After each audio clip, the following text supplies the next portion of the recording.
नाशिकच्या आदिवासी विकास भवनासमोर आदिवासी रोजंदारी कर्मचाऱ्यांचं गेल्या 48 दिवसांपासून आंदोलन सुरू आहे। विराड आंदोलन असंच सुरू राहील। आंदोलनावर तोडगा निघत नसल्यानं आदिवासी संघटनांनी एकत्र येऊन उलगुलान मोर्चा काढला।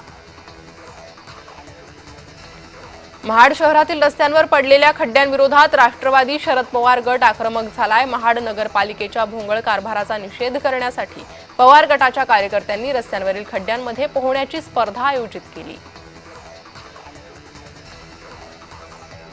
कृषी विपणनातील सर्वोत्तम पद्धतींचा अभ्यास करण्यासाठी ओडिशा आणि उत्तराखंड राज्यातील महिला प्रतिनिधींनी लासलगाव बाजार समितीला भेट दिली।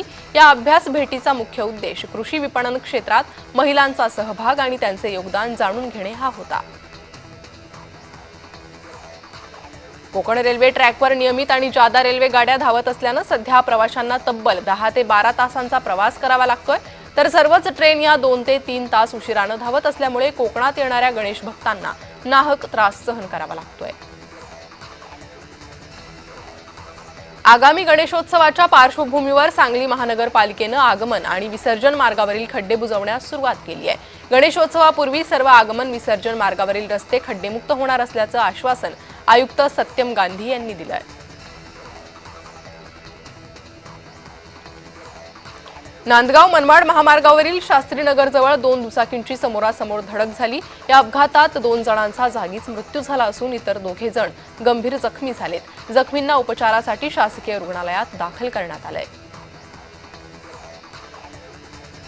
सहस्त्रकुंड जलविद्युत प्रकल्पाविरोधात शेतकरी आक्रमक झाले। नांदेडच्या कामारी येथे एल्गार महासभा घेत शेतकऱ्यांनी प्रकल्पासाठी जमीन देण्यास विरोध केलाय।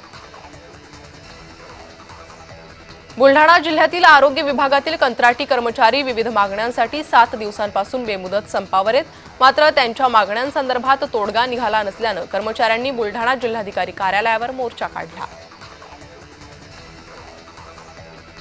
गोंदियात शासकीय सेवेत सामावून घेण्याच्या प्रमुख मागणीसह राष्ट्रीय आरोग्य अभियानचे कर्मचारी बेमुदत संपावर गेलेत। गोंदिया जिल्ह्यातील 150 कर्मचारी संपात सहभागी झाले। जुलैमध्ये केलेल्या आंदोलनाला शासनाचा प्रतिसाद न मिळाल्याने या आरोग्य कर्मचाऱ्यांनी पुन्हा एकदा बेमुदत धरणे आंदोलन सुरू केलंय। भिवंडीतील खोणी ग्रामपंचायतीत न्याय हक्कासाठी कामगार कर्मचारी संघटना गेल्या 13 दिवसांपासून आंदोलन करतायत। 6 महिन्यांपासून थकलेलं वेतन आणि ग्रामपंचायतनं हडप केलेल्या पीएफ साठी कर्मचारी संघटना आक्रमक झाली आहे। सांगलीत गणेश आगमन मिरवणुका मोठ्या उत्साहात संपन्न झाल्या। यामध्ये हजारो गणेश भक्तांनी उत्साहाने सहभाग घेतला। गणेश मिरवणुकीत अघोरी नृत्याविष्कारही सादर करण्यात आला। लांजा तालुक्यात ठिकठिकाणी ढोल ताशांच्या गजरात आणि भक्तांच्या जल्लोषात लाडक्या बाप्पाचं आगमन होत आहे।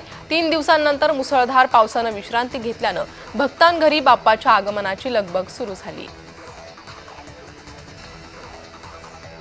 गणेश चतुर्थी जवळ आल्यानं गणेश भक्त आता मिळेल त्या गाडीनं कोकणात येत आहेत। यामुळे कणकवली रेल्वे स्थानकात मोठी गर्दी झाली असून सिंधुदुर्ग बस स्थानकात 1200 एसटीच्या बसेस दाखल झाल्या आहेत।